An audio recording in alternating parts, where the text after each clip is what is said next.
Pananghalian tayo, guys. Ito ang aking lunch today. Yan ang aking sayote. May isda at saka giniling corned beef. Ayan ang aking ipanggigisa, ang mantika ng salmon. Ayan, may sibuyas bawang din ako. Yan, magigisa tayo ng sayote.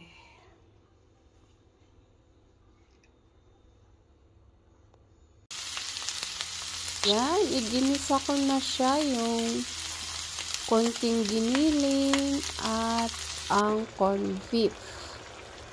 Then, nilagay ko na yung sayote at nilagyan ko siya ng konting tubig. Ayan, ganyan lang ako magluto ng aking food. Tapos, pinirito ko na yung aking isda. Yan, ang aking lunch.